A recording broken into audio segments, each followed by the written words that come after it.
Glória a Deus. Obrigado, irmãos. Cumprimento a amada igreja com a graça e a paz do Senhor Jesus. Amém? Louvado seja o Senhor pelos cânticos e agora pela meditação na sua palavra. Para isso eu quero convidar as crianças aqui presentes já a saírem com as suas professoras, professores, para que lá também meditem na palavra do Senhor, assim como nós faremos aqui no templo. Glória a Deus. Nós teremos já o privilégio de celebrar a ceia do Senhor, o que nós costumamos fazer sempre no primeiro domingo de cada mês. Porém, antes eu quero meditar brevemente com você sobre o seguinte tema: como aumentar a graça de Deus nas nossas vidas. Como nós podemos multiplicar ainda mais aquilo que Deus tem nos dado, da sua graça nas nossas vidas. Para quem não sabe, a graça de Deus é o favor imerecido que Deus tem por nós. E por ser imerecido, o que algumas pessoas acabam pensando é que o favor de Deus por alguém, a graça de Deus por alguém, não se altera. Ou seja, não muda, nem aumenta e nem diminui. O favor que Deus tem por alguém, é o pensamento de alguns, não muda, não se modifica, permanece sempre o mesmo, independente do que esse alguém faça para com Deus. Obrigado, irmão. Esse é o pensamento de muitos. A graça de Deus, ninguém muda na vida de alguém. A graça de Deus sempre é a mesma na vida dos pecadores, na vida dos seres humanos. Porém, raciocina comigo. Se a graça de Deus, se o favor de Deus não muda, por que o apóstolo Pedro desejou aos seus leitores que a graça e a paz de Deus fossem multiplicadas na vida deles?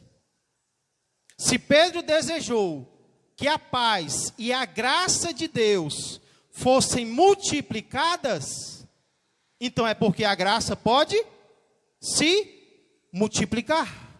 A graça de Deus pode aumentar na minha vida e na sua vida.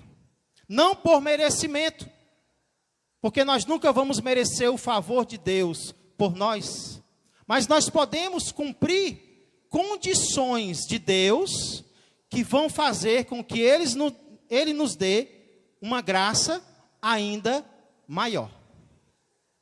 Então eu pergunto, quem aqui já se sente hoje, do fundo do coração, não vai mentir, já se sente uma pessoa agraciada por Deus? Uma pessoa que tem recebido a graça de Deus. Quem aqui já se sente assim, levanta a mão bem alto.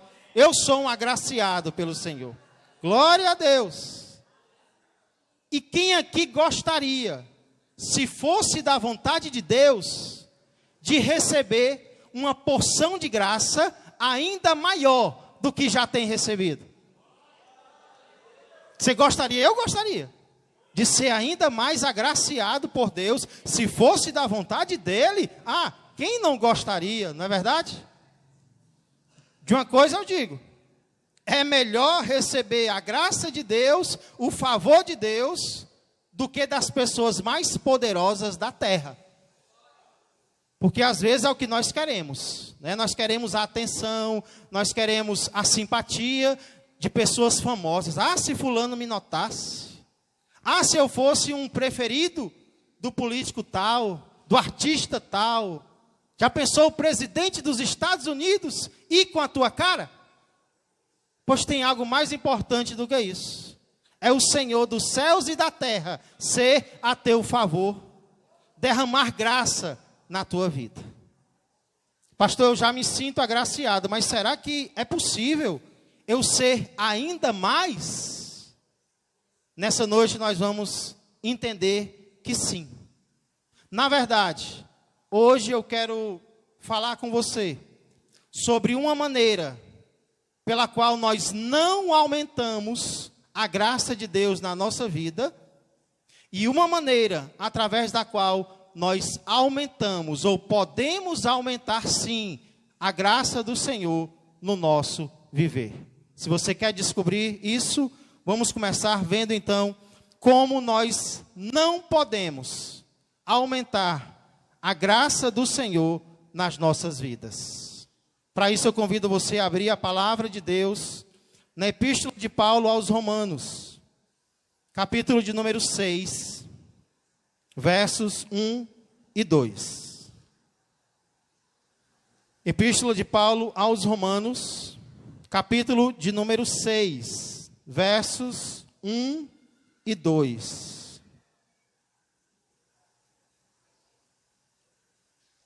Eita, que a água hoje está mais gelada do que sempre esteve, viu?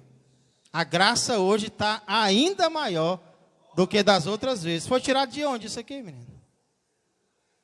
É sério, está mais gelada mesmo hoje, viu? Glória a Deus. Assim é a graça do Senhor nas nossas vidas. Ela já tem sido maravilhosa, mas Deus tem ainda mais para fazer na minha vida e na sua vida. Romanos capítulo 6, versos 1 e 2 dizem assim: Que diremos, pois? Permaneceremos no pecado, para que seja a graça mais abundante? E a resposta é: de modo nenhum. Como viveremos ainda no pecado, nós, os que para ele morremos? Vamos orar. Pai amado e Pai querido, obrigado, Senhor, pela Tua graça nas nossas vidas. Sem a Tua graça nós nada seríamos, Senhor, nem aqui nós estaríamos. Mas, Pai, o que a Tua palavra nos mostra é que o Senhor ainda tem mais para fazer nas nossas vidas do que aquilo que o Senhor já tem feito. O Senhor pode fazer infinitamente mais do que aquilo que o Senhor já está fazendo. E isso depende, Senhor, de algo que nós podemos fazer. Não como merecimento, não como mérito, mas como condição, Pai, para a Tua obra nas nossas vidas. Então vem nos esclarecer, Senhor, envia o Teu Espírito Santo para nos iluminar, Senhor, ainda mais, para que possamos entender a Tua palavra tão claramente, Senhor, como um dia de sol, e podermos assim, Senhor, colocá-la em prática nas nossas vidas, e sermos pessoas ainda mais felizes do que nós já temos sido, para a honra e glória do Senhor, é que eu peço e agradeço. Amém, amém e amém. Glória a Deus.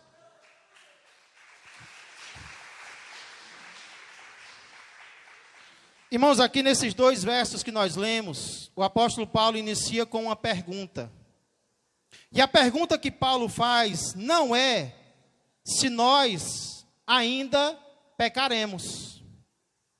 A pergunta de Paulo aqui, no início do verso 1, não é se nós, como cristãos, ainda cometeremos pecados. Não é essa a pergunta.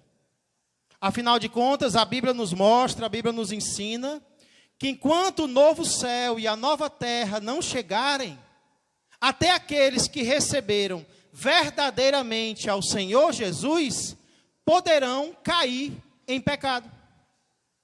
Nós continuaremos com a nossa natureza velha, com a nossa natureza caída, vivendo em um mundo pervertido. Por causa disso, mesmo sendo servos de Deus, mesmo crendo no Senhor, mesmo meditando na palavra, mesmo orando, nós ainda poderemos cair. Então a pergunta que Paulo faz aqui não é: nós ainda pecaremos? Não. Qual é então a pergunta que Paulo faz aqui, pastor? Que diremos, pois? Permaneceremos no pecado? A pergunta não é se nós cairemos no pecado. A pergunta é: nós podemos continuar nas velhas práticas de antes?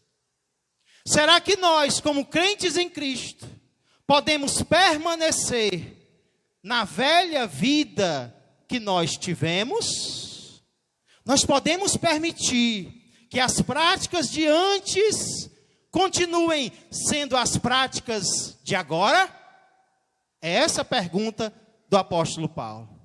Eu posso continuar no pecado que eu pratiquei, mesmo sendo crente em Cristo? E por que Paulo está fazendo essa pergunta aqui? Paulo está fazendo essa pergunta aqui, irmãos, amigos, porque no final do capítulo 5, ele mostrou que o pecado, ele é abundante. O pecado, o nível de pecado na raça humana, ele é alto. Porém, Paulo também mostrou que apesar do nível de pecado na vida de alguém ser alto, o nível da graça de Deus na vida desse mesmo alguém pode ser ainda mais alto do que o nível do pecado. Tanto é que ele usa para o pecado a palavra abundância. O pecado abundou. Mas quando ele fala da graça, ele usa a palavra superabundância. Onde abundou o pecado, superabundou a graça.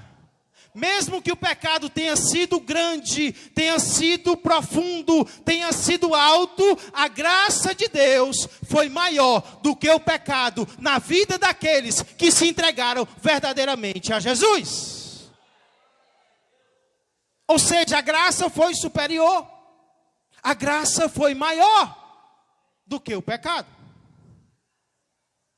E aí, existe uma conclusão equivocada, errada, que algumas pessoas podem tirar disso. Que conclusão é essa, pastor? Ora, preste atenção. Vamos raciocinar como algumas pessoas raciocinaram. Se onde houve muito pecado, houve muita graça, então, quanto mais pecado, mais graça. Essa foi a conclusão, ou poderia ser a conclusão, que algumas pessoas teriam. E aqui nós vemos o perigo, amados irmãos e amigos, de nós entendermos errado a graça de Deus. E algumas pessoas, infelizmente, entenderam a graça de Deus de forma equivocada. Como se fosse preciso pecar para a graça de Deus se manifestar nas nossas vidas. Por exemplo, eu não sei se algum de vocês já ouviu falar em um sujeito chamado Rasputin. Eu não estou brincando, esse era o nome dele mesmo. Rasputin. Rasputin foi um russo, só podia ser, que viveu entre o final dos anos 1800 e o começo dos anos 1900, muito tempo atrás. E o que é importante a gente entender sobre Rasputin é que ele fazia parte de uma seita chamada de Seita dos Flagelantes. Olha o nome da seita. Seita dos Flagelantes. E uma das coisas que essa seita ensinava era o seguinte: essa seita ensinava que quanto mais o homem pecasse, mais Deus perdoava. E quanto mais Deus perdoasse, mais exaltado ele seria. Em outras palavras, quanto mais pecado, mais exaltação a Deus. Porque Deus peca. Ou o homem peca. Olha como confunde a gente, né? O homem peca, Deus perdoa. Quando Deus perdoa, Ele é perdoador. Ele é maravilhoso. Ele é exaltado. Quanto mais o homem peca, dizia essa seita, mais exaltado Deus pode ser. E aí o próprio Rasputin chegou a dizer o seguinte, abre aspas, se para a salvação do espírito é necessário o arrependimento, e se para o arrependimento acontecer é preciso o pecado, então o espírito que quer ser salvo tem que começar a pecar o mais cedo possível. Só existe salvação onde tem arrependimento. Sim ou não? Sim ou não? Só existe arrependimento onde houve pecado. Sim ou não? Então ele disse, quanto mais rápido você pecar, mais rápido você será salvo. Porque você peca, você se arrepende, Deus te perdoa e você é salvo. Não existe salvação sem arrependimento. Não existe arrependimento sem pecado. Não existe salvação sem pecado. Peca logo para tu ser salvo. É cada louco no meio do mundo. É cada ideia maluca. É ou não é? Esse povo do passado tinha cada ideia louca, não é verdade? Mas será que era só o povo do passado que tinha ideia louca sobre o pecado? Ou será que nós, se formos sinceros, também não pensamos algumas vezes na vida de que podemos permanecer no pecado também? Será que nós também não achamos muitas vezes que podemos não apenas praticar o pecado, mas podemos permanecer no pecado e talvez até algo bom saia disso? Ou será que não? Eu não vou longe. Eu mesmo. Na minha juventude, na minha mocidade, eu lembro. Não faz tanto tempo assim. E eu lembro que na minha mente eu dizia assim, rapaz, eu percebo que quando eu peco, eu fico mais humilde. Então, talvez seja até bom eu pecar. Deus não quer que eu peque, mas talvez seja até bom eu pecar, porque pecando, eu me humilho. E ao me humilhar, a graça de Deus é maior na minha vida. Estou confessando para vocês, hoje não, mas no passado eu já pensei isso, que o pecado trazia algo de bom para mim, da parte de Deus mesmo, porque às vezes, humanamente falando, a gente pensa isso, né? Eu vou me comportar mal, porque se eu me comportar mal, alguém vai me notar mais. Sabia que alguns alunos na escola se comportam mal, porque querem ser notados? Querem ser notados pelo professor, querem ser notados pelos alunos, por isso querem chamar a atenção com um mau comportamento. Aí a gente pensa que Deus é assim. Quanto pior eu for, mais Deus vai ter pena de mim, mais Deus vai derramar graça na minha vida, mais Deus vai me abençoar. Só que Deus não é a nossa turma, Deus não é o nosso professor, Deus é o Deus 3 vezes santo. Mas eu pensava isso. E se nós não tivermos cuidado, muitas vezes, nós vamos ter a ideia de que a melhor coisa a fazer é permanecer no pecado, mesmo que para isso nós precisemos abrir mão de algo. Por exemplo, pastor, quantas pessoas, todos os meses, não abrem mão da ceia do Senhor, por causa do pecado?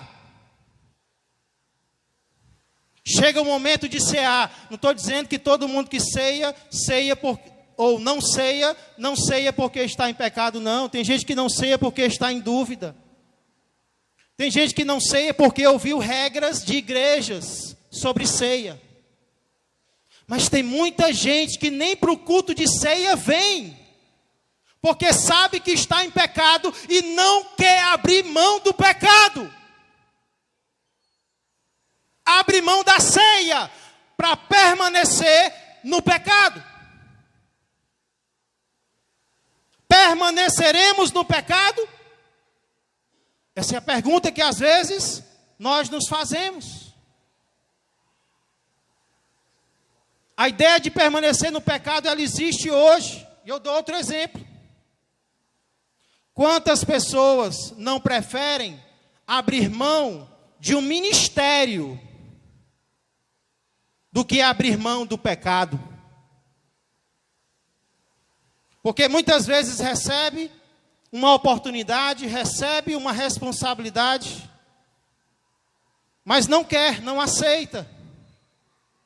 E quando você pergunta por quê, a resposta é: eu não estou em condições. Mas se for traduzir eu não quero abrir mão desta prática na qual eu estou. Quantas pessoas não estão dispostas a abandonar uma igreja do que abandonar o pecado? Eu lembro de uma irmã muito conhecida minha, com a qual eu precisei conversar muitas vezes. Não foram poucas, foram muitas vezes. E o motivo é porque esta irmã vivia na prática da imoralidade. Ela já era uma mãe, mas queria viver na prática da fornicação. E não era se ajuntando com um homem para morar com um homem sem casar, não. Era com vários homens diferentes, se dizendo cristã, se dizendo crente. E essa atitude persistia por muito tempo, até que um dia eu tive que sentar com ela e eu fui bem claro a respeito do pecado dela. Eu disse: minha irmã, aos olhos de Deus, o que você está fazendo é uma prostituição. Aos olhos de Deus, você é uma prostituta. E eu disse isso depois de muitas conversas, irmãos. Depois de vários chamados, sem arrependimento. E eu mostrei claramente o que a palavra de Deus dizia sobre o pecado dela. E aquela foi a última vez que eu vi essa irmã nesta igreja. Ela preferiu sair da igreja do que abandonar o seu pecado. Depois ela me mandou mensagem dizendo que estava congregando numa igreja próxima à casa dela. Eu disse: amém, minha irmã. Continue deixando Deus falar ao seu coração. Depois eu ouvi dizer que ela já estava em outra igreja. E assim pessoas mudam de igreja porque não querem mudar de vida.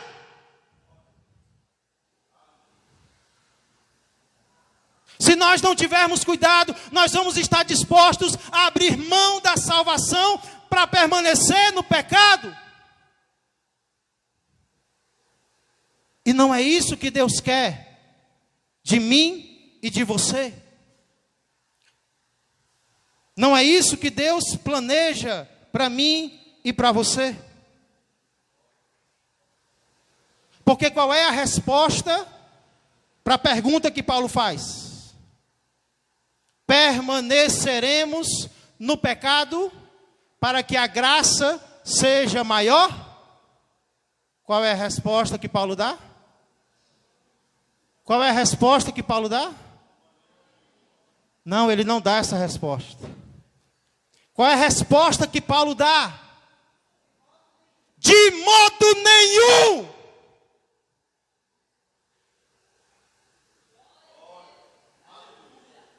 Essa é a resposta que eu tenho que dar para mim mesmo quando eu quiser permanecer no pecado. Quando aquelas velhas práticas do meu passado quiserem voltar para a minha vida, eu tenho que dizer para elas: de jeito nenhum. Ai, você quer voltar? Mas eu te expulsei. Ah, mas você quer morar na minha vida de novo? Espera aí, deixa eu ver se dá certo. Deixa eu pensar, deixa eu falar com o pastor, deixa eu falar aqui com a minha esposa, deixa eu falar com o meu marido. Não! A resposta que nós precisamos dar para o pecado é: jamais vai enganar outro, vai escravizar outro.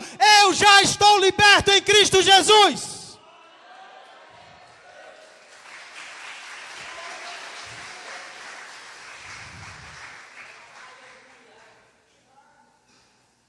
Porque as práticas do passado, elas vão querer voltar.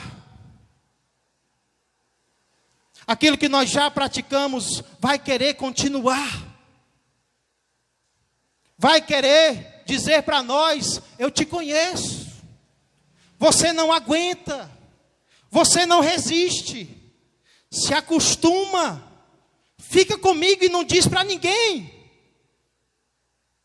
A resposta de Deus para mim e para você é: de modo nenhum. Eu queria que você entendesse que essa resposta, ela não é uma resposta branda. Não existia uma forma mais forte de dizer não na língua grega do que essa. Ela tirava qualquer possibilidade de aceitação. No Ceará é mais de jeito nenhum, de jeito maneira, mas não tem nem possibilidade. Irmãos, é isso que nós temos que dizer para o pecado, quando ele quiser voltar para a minha vida e para a sua vida. Então, talvez o pecado está aí batendo na porta. Hoje Deus está me dando, hoje Deus está te dando algo para dizer para ele. E o que nós temos que dizer para ele são essas palavras: de modo nenhum. De jeito nenhum. E não é apenas em relação a práticas não, sabia? Deus falou ao meu coração que às vezes não são apenas práticas. Às vezes são pensamentos. Às vezes são sentimentos que a gente até já expulsou do coração. A gente já mandou embora, porque sabia que era errado. Mas aí o pensamento está lá, querendo voltar. O sentimento está lá, querendo morar. E às vezes nós aceitamos. Mas hoje nós precisamos criar, aliás, usar a força de Deus para nós. E dizer: este pensamento eu não aceito na minha vida.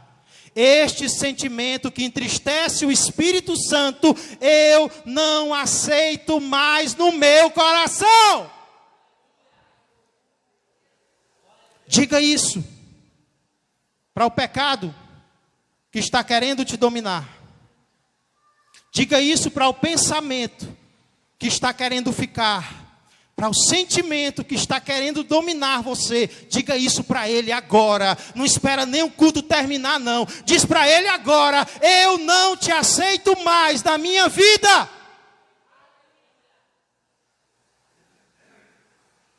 Sabe por quê, irmãos? Primeiro, porque Paulo disse que nós já morremos para o pecado. E aí, uma mulher que chega para o homem e diz: me considere morta, não pode ir lá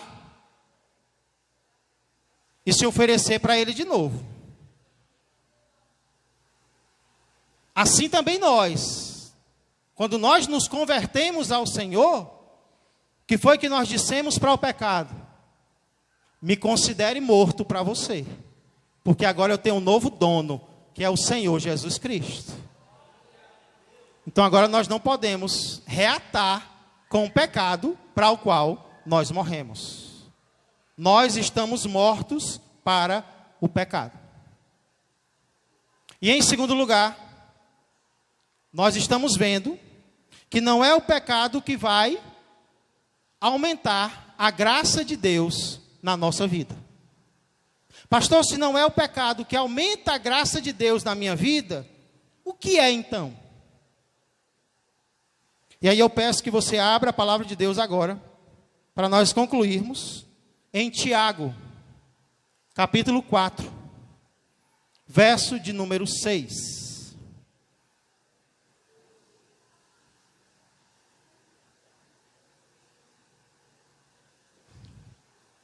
Tiago, fica aí mais para perto de Apocalipse do que de Gênesis.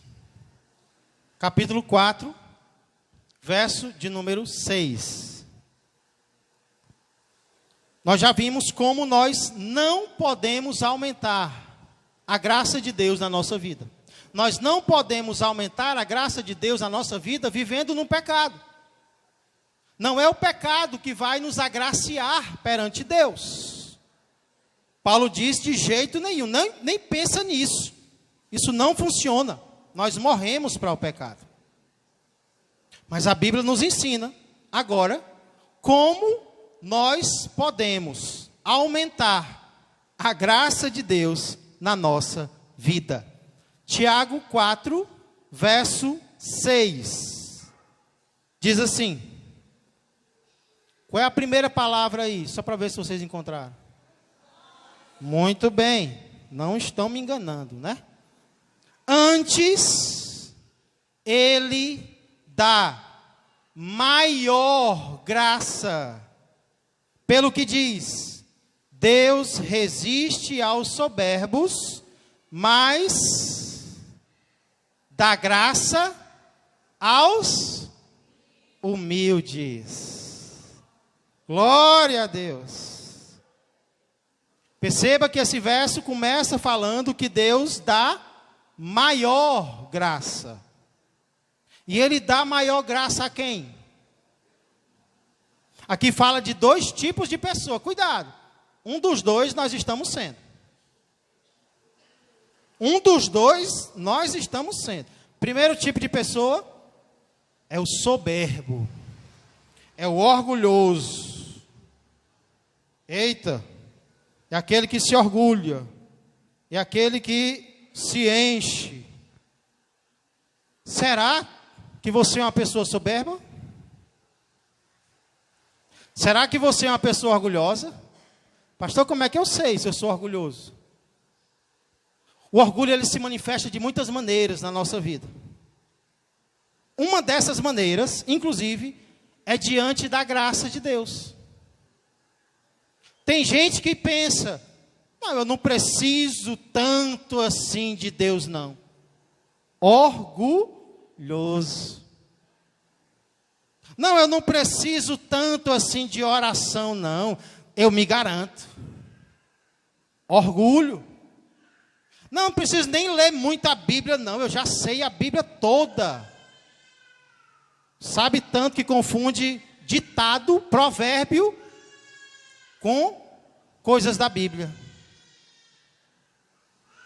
Fazei o bem sem olhar a quem.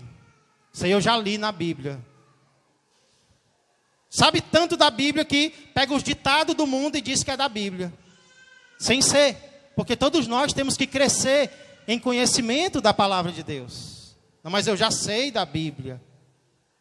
E às vezes não é que não acha importante a graça de Deus, mas rejeita a graça do Senhor, rejeita o perdão, rejeita a transformação, rejeita a ajuda do Espírito Santo de Deus. O que é isso? É orgulho. É Deus querendo fazer a obra na vida e a pessoa rejeitando. Isso é orgulho. É soberba. E o que é que isso traz? O orgulho traz mais graça de Deus na nossa vida. É? O que é que o orgulho faz? O que é que Deus faz com o orgulhoso? Aqui diz que ele resiste. Deus resiste ao orgulhoso. Deus não abençoa como poderia abençoar. Existem coisas que Deus quer fazer, mas Ele não faz, porque a pessoa está com o coração fechado para Deus. Só que aí tem um segundo tipo de pessoa aqui. Tem o soberbo, a quem Deus resiste. E tem quem? O humilde. O segundo tipo de pessoa. O texto diz, o que é que Deus faz com essa pessoa? Olha que coisa linda, igreja. Deus dá graça para essa pessoa. No início do versículo diz que Ele dá maior graça. Está aqui para quem Ele dá maior graça. Para quem é que Ele dá uma graça maior ainda? É para aqueles que se humilham. É para o humilde. É para a pessoa que aceita a vontade de Deus na sua vida. É para a pessoa que aceita o agir de Deus na sua vida. É Deus falando e a pessoa se humilhando perante Deus, aceitando o agir de Deus. É Deus oferecendo e a pessoa aceitando o que Deus está oferecendo. Aí Deus dá uma graça ainda maior para essa pessoa. É Deus agraciando ainda mais. Não é o pecado que derrama mais graça de Deus em nós. É a nossa atitude diante do pecado. Por isso que eu estava enganado. Quando eu achava que ao pecar, Deus me abençoava mais. Não, é porque muitas vezes, mesmo pecando, eu reconhecia que era falho. Não era o pecado que me trazia bem, era a minha humilhação diante de Deus. Não são os nossos erros que derramam mais graça de Deus sobre nós. É o nosso reconhecimento dos nossos erros. É a nossa humilhação, é a nossa humildade diante do Senhor. Quanto mais nós nos humilhamos, mais Deus se agrada de derramar graça sobre nós. Agora que nós entendemos então, como nós podemos aumentar a graça do Senhor nas nossas vidas, o que é que nós vamos fazer? O que é que nós devemos fazer? Olha o verso 7, Tiago 4 e 7. Sujeitai-vos, portanto, a Deus, mas resisti ao diabo, e ele correrá, fugirá de vós. Sujeita-se a Deus. Quem quer ser mais agraciado essa noite? Quem quer receber ainda mais favor de Deus essa noite? Quem quer receber ainda mais graça de Deus essa noite? Então para de resistir a Deus e se sujeitar ao diabo. Faz o contrário. Se sujeita mais a Deus e diz mais não para o diabo. E Deus vai derramar ainda mais do que Ele já tem derramado graciosamente na minha vida e na sua vida. Porque humilhar-se diante de Deus é isso. É sujeitar-se mais. É dizer, Deus, de fato, eu estava pensando besteira. Senhor, o Senhor é verdadeiro. Eu estava fazendo besteira. Eu estava sentindo o que não deveria sentir, mas agora a minha vida não é mais minha, agora a minha vida é tua. Eu me sujeito aos teus pés. E eu resisto ao inimigo da minha alma, que inclusive já está correndo de mim agora. E aí Deus vai nos abençoando ainda mais. Quem está entendendo isso? Quem está abrindo agora o seu coração para se sujeitar ainda mais ao Senhor? Não seja orgulhoso essa noite. Não feche o seu coração para a palavra de Deus. Sabe por quê? Porque se você já tem sido abençoado com a sua atitude errada, imagina o que Deus pode fazer com a sua atitude certa. Se você se humilhar mais perante Ele, se você rastejar mais na presença do Senhor, nem olhos viram, nem ouvidos ouviram o que Deus vai fazer na sua vida.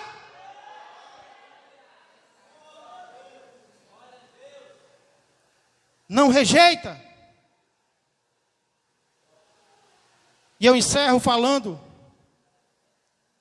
do primeiro homem na Bíblia, que foi dito que ele foi agraciado por Deus. Primeiro homem na Bíblia, que a Bíblia diz que achou graça diante do Senhor. Quem sabe de quem eu estou falando? Quem foi o primeiro homem que a Bíblia diz que ele achou favor aos olhos do Senhor? Se você pensou Adão, você errou. Ele recebeu, mas a Bíblia não diz. A Bíblia diz claramente que Noé achou graça diante do Senhor. Não quer dizer que ele sorriu, achou graça, que nem o cearense pensa, achou graça. Não. Quer dizer que ele achou favor diante do Senhor. Aí você pergunta, pastor, por que Noé? Será que foi por causa da cor da pele dele que ele achou graça aos olhos de Deus? Será que foi por causa da família dele, que era uma família rica, que ele achou graça aos olhos de Deus? Irmãos, o versículo seguinte a esse diz: eis a história de Noé. Noé era um homem justo e íntegro entre os seus contemporâneos. Noé era um homem diferente. Noé, interessante a época na qual Noé viveu. Talvez você já pensou, nós estamos vivendo a pior época da história. Eu acho que a pior época da história foi a época de Noé. Porque foi a geração que foi destruída com o dilúvio. O povo era tão ruim, mas tão ruim, que Deus decidiu dar cabo dos homens e dos animais, de tão violentos, de tão maldosos que eles eram. Mas a Bíblia diz que houve um homem que decidiu ser diferente no meio dos seus contemporâneos. Você e eu podemos ser diferentes desta geração. Você e eu podemos ser transformados no meio de uma geração perversa. Nós não precisamos seguir o exemplo deles. Nós não precisamos ser iguais a eles. Nós podemos ser diferentes deles. Sabe por quê? Porque o mesmo Deus que se revelou a Noé, se revelou a mim e se revelou a você. A diferença é que para Noé, ele se revelou só verbalmente.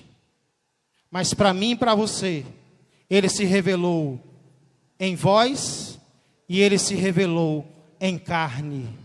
Ele se tornou homem e morreu no meu lugar e no teu lugar. E quando ele foi, ele ainda enviou o Espírito Santo para morar dentro de nós e para nos dar forças para vencer toda e qualquer tentação. Quer ser mais agraciado do que já é? Deus pode. Deus quer. Para isso ele diz: humilhe-se perante mim. Sujeite-se perante mim. Se houver alguma área da sua vida na qual você tem me resistido, na qual você tem me desobedecido, quebrante o seu coração agora e arrependa-se e humilhe-se aos pés do Senhor. Curve a sua cabeça.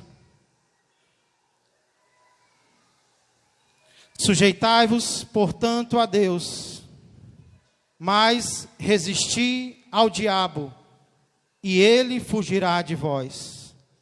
E o texto continua: chegai-vos a Deus, e ele se chegará a vós outros. Eu faço algo e Deus responde em graça. Chegai-vos a Deus e ele se chegará a vós outros.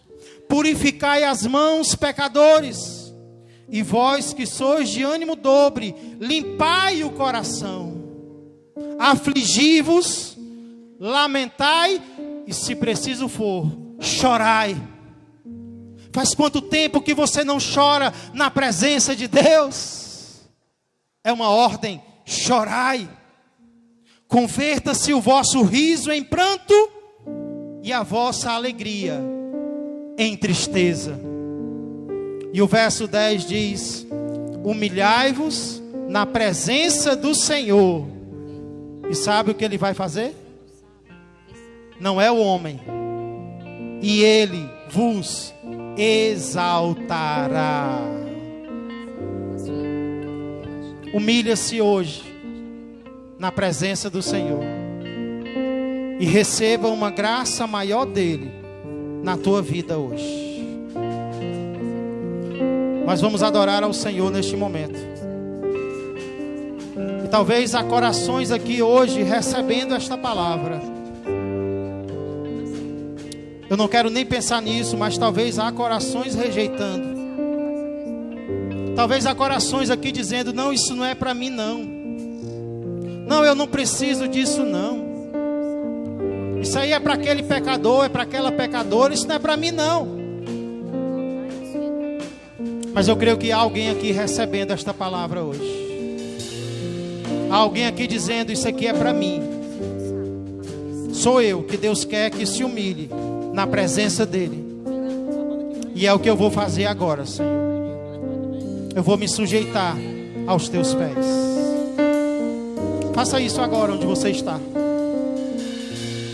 Curve o seu coração na presença de Deus agora. Ei, você não perde fazendo isso. Você só ganha. Aquele que tem te agraciado vai te agraciar ainda mais. Por mais incrível que isso seja, Deus tem mais graça para derramar na minha vida e na sua vida. A pergunta é: nós temos mais sujeição para oferecer a Deus? Enquanto nós estamos adorando ao Senhor, se você quiser entregar a sua decisão aqui no altar, fique à vontade. Talvez você já tomou uma decisão aí no seu coração. Amém. Mas se além disso você quer vir até aqui à frente e receber uma oração no final, enquanto nós estamos adorando, se o Espírito Santo estiver falando isso ao teu coração agora, não tenha vergonha de se humilhar na presença do Senhor. Se você está se reconciliando com Cristo hoje, quero convidar você a vir até o altar. Se você está recebendo como teu Senhor e Salvador pela primeira vez na sua vida, de todo o coração, hoje você entendeu que precisa dele para ser salvo, também quero convidar você a vir até a frente. Se nessa semana você se afastou de Deus, mas agora quer renovar os seus votos enquanto estamos adorando, você também está convidado a vir até o altar. Fala de tua justiça pela minha vida, Jesus, este é o meu sangue.